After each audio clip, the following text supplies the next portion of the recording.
I think it's so important that people are aware of when you're negotiating that there is, the volume of stock that you're getting, but the vesting schedule and what you get over time is something people don't intuitively think about. And I know for myself, right, when I was negotiating equity and it wasn't in front of me, I didn't think about it, but it is a critical aspect, I think, today for great talent out there. I think it's always going to be a competitive marketplace because more companies are going to start growing out of this next phase. You need to understand what are the different levers that you can pull to be able to get. I always say it's about the return on time. You're trading your time and talent for equity, so you want to maximize how much you can get per year, every year. Just ask for more, because especially if you're talking about a public company, by the time they get to giving you an offer, they've invested a lot of time in you. They really want this to work. By that point, you're probably the only person that they're talking to. What do people need to understand are the differences between ISOs and RSUs when they're getting private company stock? With RSUs, what is the most important thing for them to understand of the pre-IPO values of the shares? Is there any risk to them like a exercised ISO would have?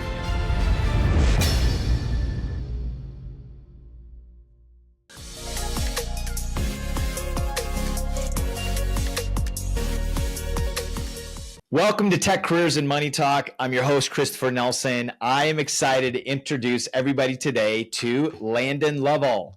Landon is a certified financial planner with KB Financial Advisors. He has been helping young professionals with financial plans since 2009, which I think the interesting note is after 2008, he decided to get into financial planning. We'll touch on that in a moment.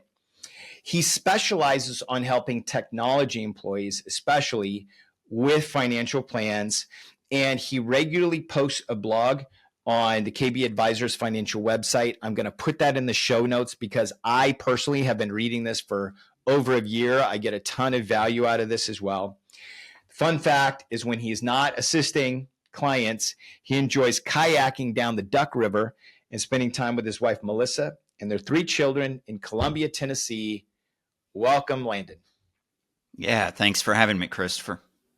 My pleasure. My pleasure. And so I want to dig right into this. I think today, in today's market, we're seeing RSUs being used a lot more for equity compensation. And I want to spend some time educating people on a little bit on the history of RSUs. I know that RSUs, started popping their head up in the early 2000s, and I think at some point Microsoft switched to RSUs, and many public companies started using those.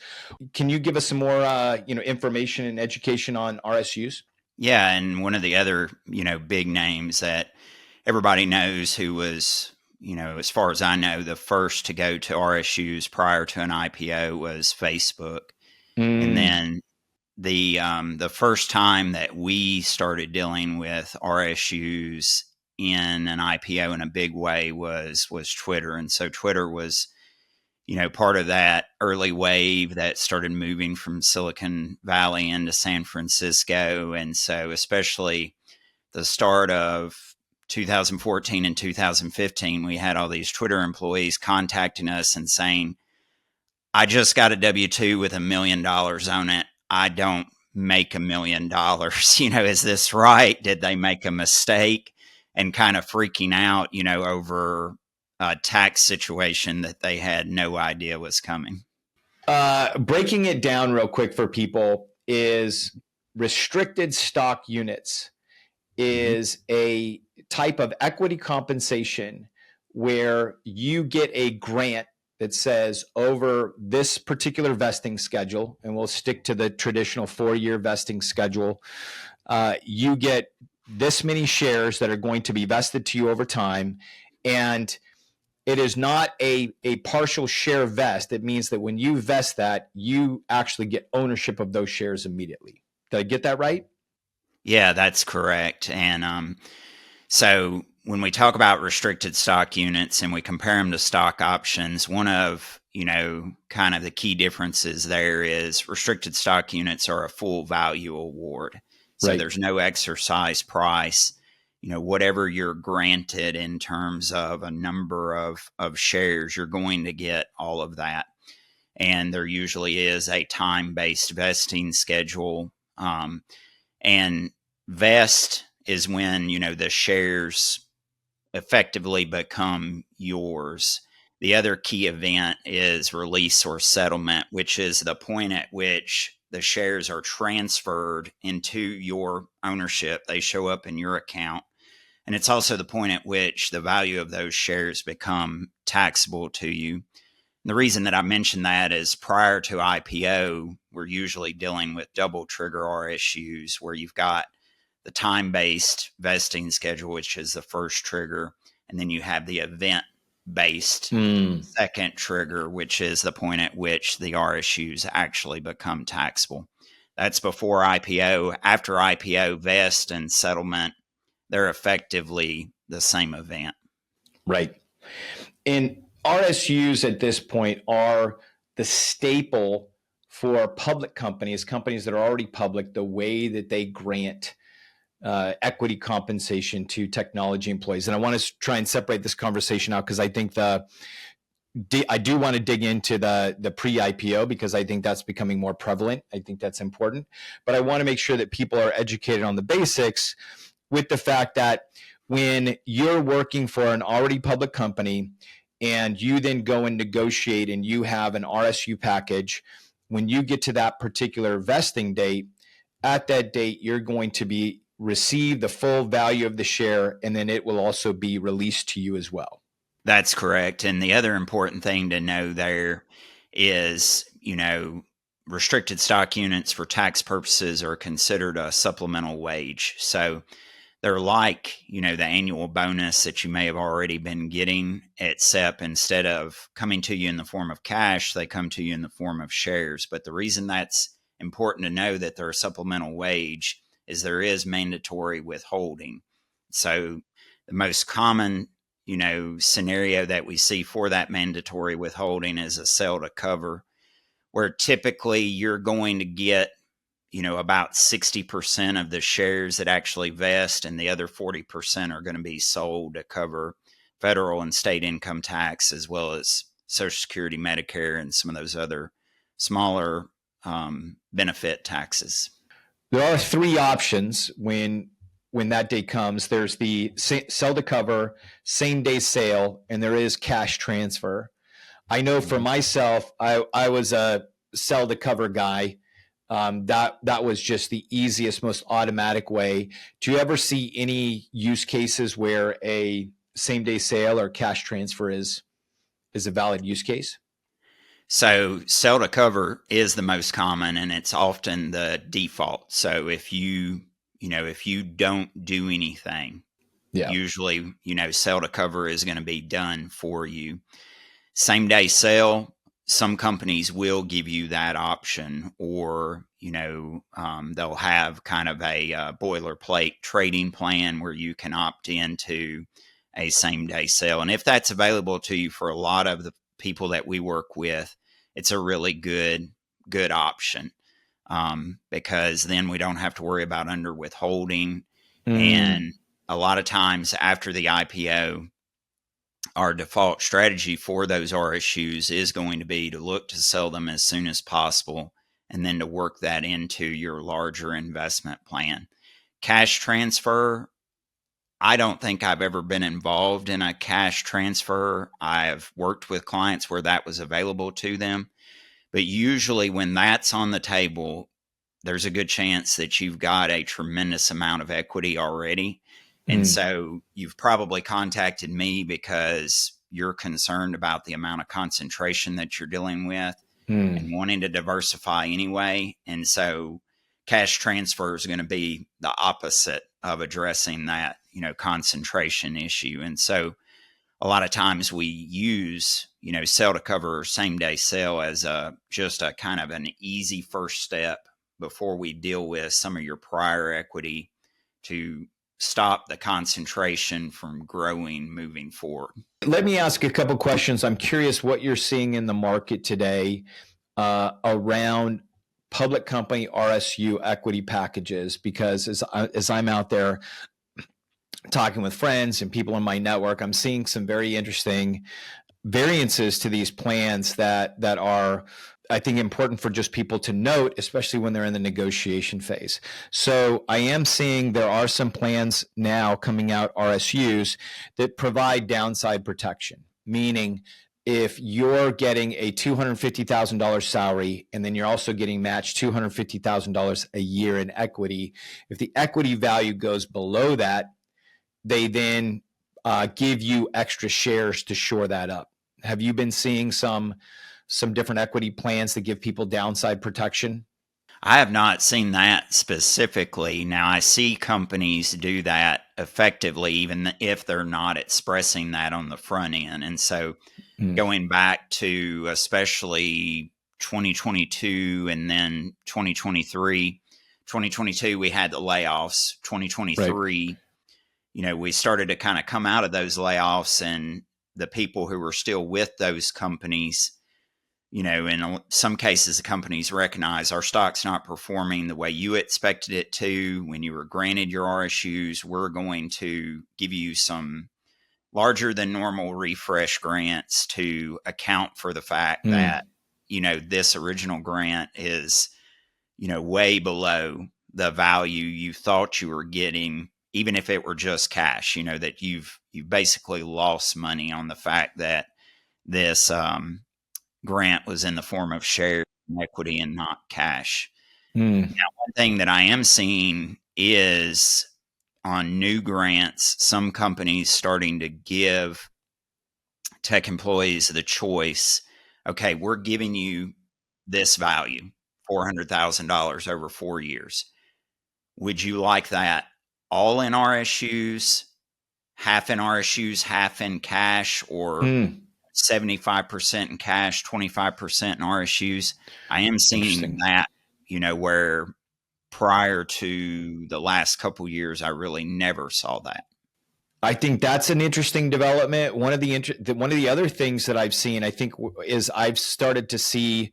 So I told you about the downside protection, where that was actually written in up front, where they would shore that up. Again, that was all RSUs. The other thing that I've seen now is I've seen some variance to the vesting schedule. So we're all familiar with straight four, where it's split into 4 equal buckets and you have the 1 year cliff. I have seen some people starting with immediate vesting, so you can start vesting in the first month. We've seen Google does that, I think, for directors and above. Then we've seen the back end vesting that Amazon does to retain employees. The thing that I, in a recent trip to the Bay Area, as I was talking to some friends that were interviewing some different companies, is they're now starting some front end vesting schedules. Especially as things are getting more competitive, especially around different AI talent, they're doing a 50-30-20. So you get 50% of equity in the first year, 30% then 20. And it turns out that grants aren't going to be as large. Let's maybe say they're 75%. And then you get to take 50% off in the first year. But they are also then evaluating to say, okay, for the following years, are we going to then refresh you at a higher rate? So it seems like they're moving forward with, okay, we're going to let you take more equity off the table up front, but then both of us get to decide, is this a good relationship that we can continue investing in over time? Yeah, the immediate vesting, that's definitely becoming a trend that I'm seeing more and more, and it's across the board, regardless of, of company type or company size. And the front-loaded vesting, I haven't seen that so much as a trend, but I have seen it as a tool that companies will use when they're in kind of a competitive negotiation. Yeah. One of the things, and clients have kind of caught on, but in years past, I would really struggle to get, clients to ask for more. Go back to them, unless you're unhappy where you're at and you're looking, at this new opportunity as your way out, or you're just so excited about the work that, you're ready to go and you're not going to worry too much about the comp package.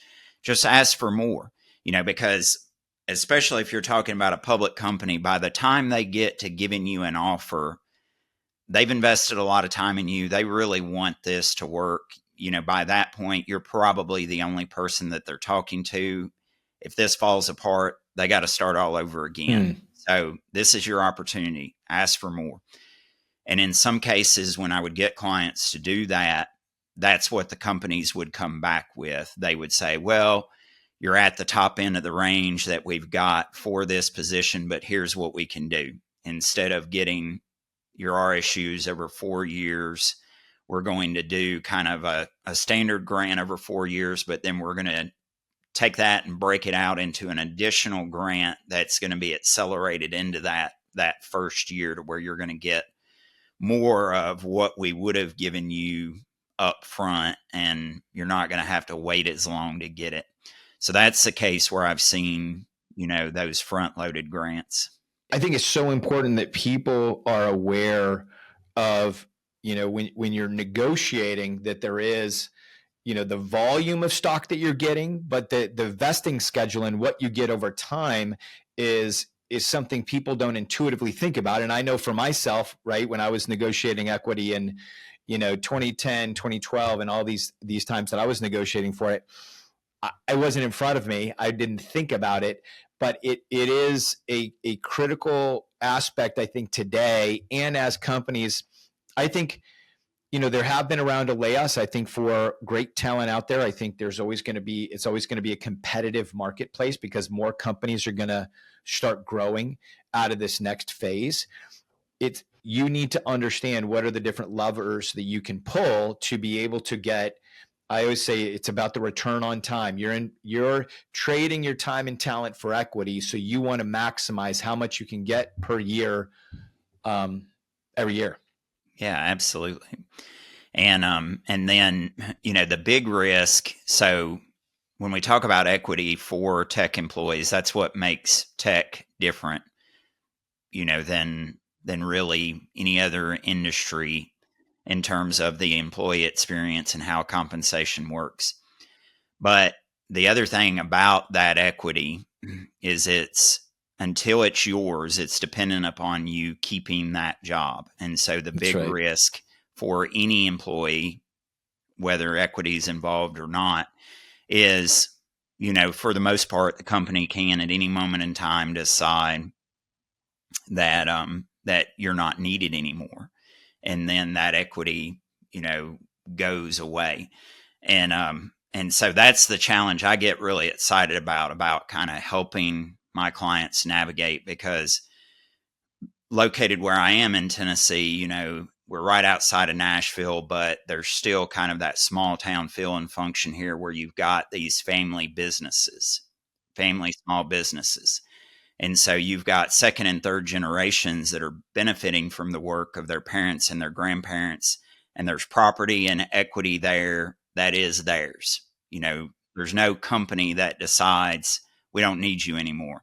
But as a tech employee, there's always kind of that risk that you could spend your entire career working, and come out of it with not a lot to show for it. And so the vesting schedules are important. Understanding how the value of the equity, and thinking about, your career as a whole over the entire time that you're going to work, and the amount of money that's involved, which really adds up at, the income levels that we see, whether we're just talking salary and before we even get into the equity piece. Yeah, and that's why I think understanding and managing the equity is so important.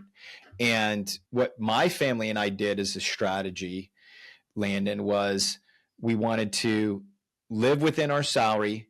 We leveraged our bonus for larger expenditures and family vacation. And then the equity was just that investment. That was to move on to the side to create something. And we're going to get to that and talk a little bit more in the second half of the show about how that then became, our business that's going to propel our family forward. as we're still talking about RSUs, let's talk about this trend now that you saw with Facebook, because I think Facebook started when they were early stage, they did have ISOs and incentive stock options, but at some point when they were private for a long period of time, they converted to RSUs. I know Stripe did the same thing. Obviously Twitter did. So there is a trend.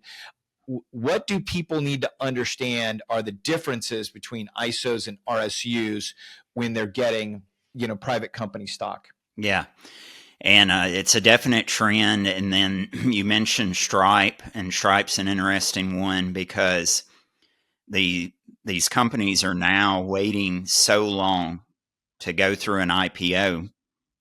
That last year Stripe had to raise money just to pay taxes on RSUs because they were facing the possibility that current and former employees were going to have their RSUs expire because they did not want to, go through an IPO in that market.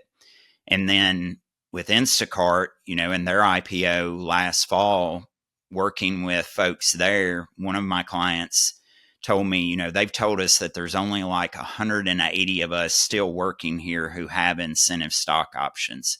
So it's really early on, especially when you start getting past that $1 billion valuation, that we see these companies making the switch from using stock options to using restricted stock units. And when we talk about incentive stock options, the stock option piece first, you've got an exercise price. So you have an out-of-pocket cost to buy the shares that those options represent. Whereas with restricted stock units, you don't have any out-of-pocket cost. The taxes are different. So incentive stock options, the exercise of incentive stock options is not a taxable event for the regular income tax. Then we've got this whole other, alternative minimum tax that we have to navigate.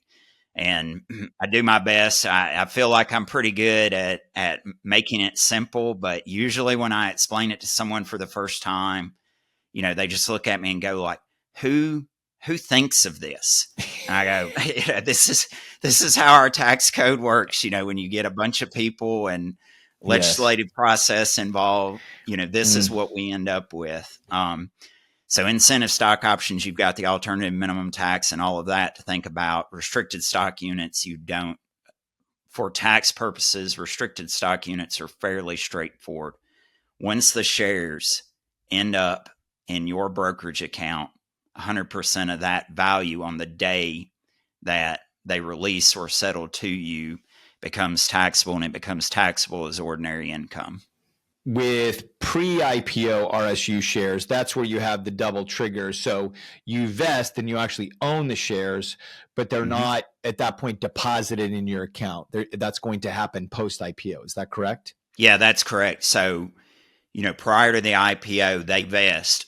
And if you leave the company, they go with you. They are yours. You just do not have ownership of them or possession of them, so that they have not yet become taxable to you.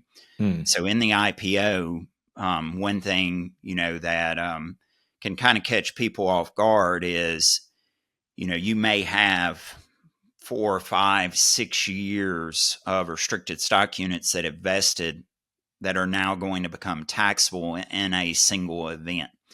And so you've got your income, which prior to the IPO has just been salary and whatever cash bonus you're receiving, usually pretty consistent year after year. And then you hit that IPO year and you may suddenly rocket from, a 24% tax bracket all the way into a 37% tax bracket and start dealing with numbers related to taxes and tax bills that are just really hard to, wrap your mind around, having never dealt with that before. Here's what I think the biggest struggle is, having been somebody who's been through this, is when I'm having to write a check to the government, that's larger than anything that I've even brought into my bank account yet, or I'm holding on to as like real tangible cash and assets, Yep. that's where I think it's hard, because you feel like you're giving more than you're getting. And I've been doing the hard work. So that's where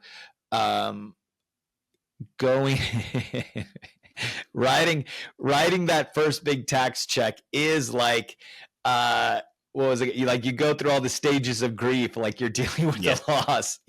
There is denial. You do fantasize about running off to South America or Switzerland somewhere, knowing sure well that the government will track you down. But that is really important. And so when technology employees are thinking about getting a grant of pre-IPO RSUs, it's so important that they understand when they're getting the shares, what are the current values of the shares. With RSUs, what is the most important thing for them to understand of the pre-IPO values of the shares? Is there any risk to them like a exercised ISO would have? I don't think there's any risk to them. And with restricted stock units, when we talk about kind of the most important thing to understand, so prior to IPO,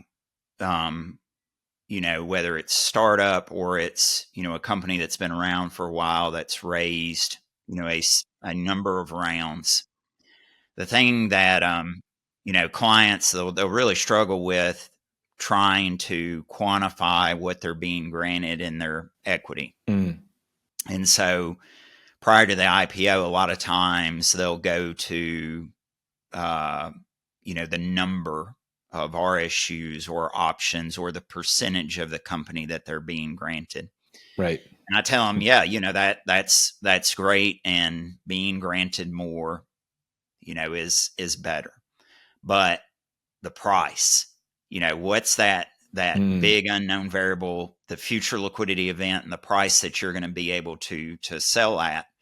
And so whenever I'm working with someone prior to an IPO, I just start really encouraging them to think about that future exit that we're planning for, to really start thinking about that in terms of price. What is the price in the future that I'd like to sell at, especially if we get to where, we're done with RSUs and we're done with stock options. And now we've got shares that you're holding on to, and we're trying to make that investment choice of when is the best time for you to exit that position. Really start thinking about what's the price that I'm happy to sell at. But most of them prior to the IPO, if they're getting RSUs, they're hoping for the IPO, and then they're not really thinking about, anything else in terms of the RSUs. So one, kind of thing to consider is, at what point does it make sense for me really to, to think about getting some help with this? And that's a very personal choice, but it's definitely like when you get to the point where you're going, okay, this might happen this year, or it might happen at the start of next year in terms of the IPO. It would really be a good time to to start working with someone and get a really good understanding of, what do I have? And in the IPO, how is this going to work for me? What are the things that I need to know? What are the mistakes that I should avoid? I think that's with RSUs. I think if you have ISOs, I always recommend it like as soon as you get those, because Yes. And again, I know this isn't a show about ISOs, but I just want to touch on something. Like in my last IPO with GitLab, we had the opportunity to do early exercise, meaning that I could eliminate AMT if I believed in the company and wanted to make the investment of my own dollars up front, which we end up doing for a portion. We said, okay, let's go long on this portion. But that was something that was a result of having been through a couple IPOs before, having had a team in place. Like I was able to understand, okay, I am going to take a position in this company. I'm going to lower my tax burden. I'm going to go long on this small set of shares, and here's going to be my investment. If you're just starting out trying to get, tax help, trying to get some, fee only financial advice so that you're not feeling any pressure, but you're starting to surround yourself with information, education, and understanding what's going to happen when, I think is critical.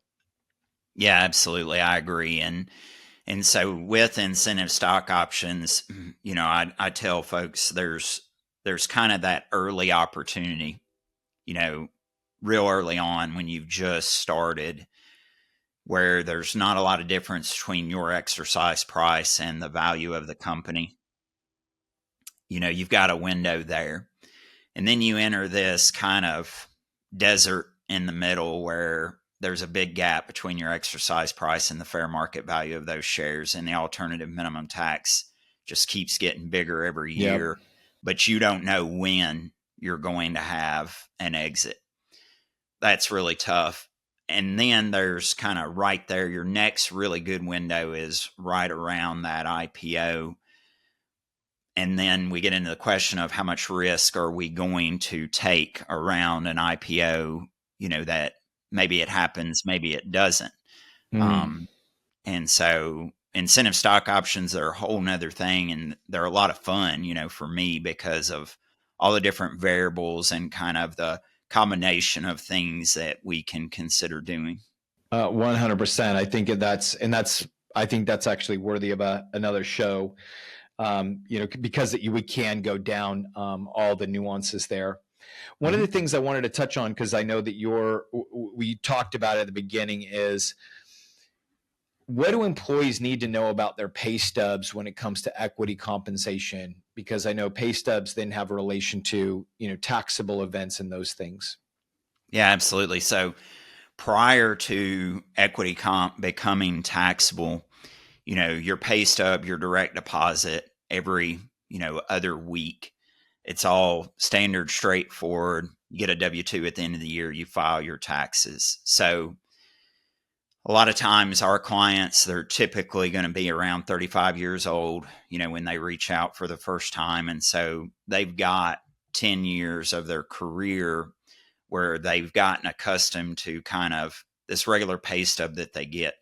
But now when you're dealing with RSUs that start to settle and become taxable, you're all of a sudden going to be getting pay stubs, but no direct deposit. And so now you've got this whole new thing going on. And so when we talk about equity comp, there's two pieces there. There's the equity and there's the comp. So property and income. And you're going to have things that are going to be reported on your pay stub that are going to end up on your W-2. And now you're going to have to match what's going on the pay stub and the W-2 to what's being reported at E-Trade or Schwab on a 1099-B, and make sure that when you file your taxes, that those two kind of pieces, the capital gain, the property side, and the income, the W-2 side, that they match up, and that you avoid getting taxed twice on the same income. If you were going to run through a process and say, okay, you get your pay stub, you get the cashless pay stub, what are some of the three things that you would do right away to just sort of verify that? Yeah. So initially it is just the pay stub, and you've got to wait until the end of the year to get those other tax documents to then be able to do kind of the audit and the accounting to draw the line through. But starting with that pay stub, and we mentioned supplemental withholding earlier. So that's super important, and it relates to the pay stub, because one thing that, new clients who are dealing with this for the first time will sometimes say to me is, they sold to cover, there were withholdings, so I'm good. The taxes are taken care of. And what they don't realize is supplemental withholding is 22% federal. That's standard. And the majority of our clients, are not in a 22% marginal tax rate. And so I start to tell them, look, every time those RSUs release and settle and you get that pay stub, your tax bill coming due next year is growing. And the pay stub lets us quantify that so we can verify looking at your federal income tax that was withheld, at what rate was it withheld from those RSUs? Right. So you take the federal withholding divided by the RSU income on that pay stub. And if it's 22%, okay, I need to, red flags. I need to start to pay attention to what's going on here. Really good chance I've got a big tax bill coming next April. I think that's really, really important, is for people to understand that. And to be clear too, that's the 22% federal. State tax may or may not be taken out either, right? That's correct. And so, if we're talking about a state like California, the standard supplemental withholding rate for California is 10%. So less of a problem there. 10%, you may be good. 22% federal, once we start getting into hundreds of thousands and sometimes millions of dollars, then we're talking about tens of thousands or hundreds of thousands of dollars, that's coming due next April. And especially if we're talking about, RSUs that are being released at an IPO, it becomes really important to pay attention to the settlement date, the withholdings rate, and then the day that you can actually start trading. Because, depending on how all of that falls, we've got a plan for how are we going to pay these taxes? When am I going to be able to sell these shares if I need to sell more than what was sold for the standard withholding? It's so important.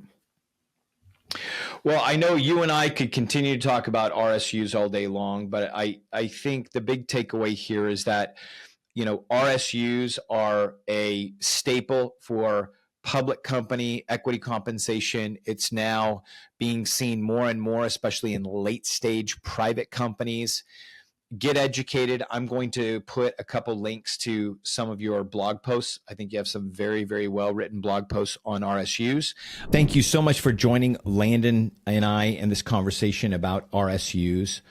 RSUs are such an important part of tech equity compensation because for public companies that give you guaranteed liquidity because they're already public, that is the main type of equity compensation that they provide. So understanding what they are, how they impact you is critical. If you want to know more, go to Tech Careers and Money News, where we have on the website an RSU primer so that you can dig in and understand more. And also check out our YouTube video, as we will have some instructional videos around how to understand and manage your RSUs. Thanks so much for joining. See you next week.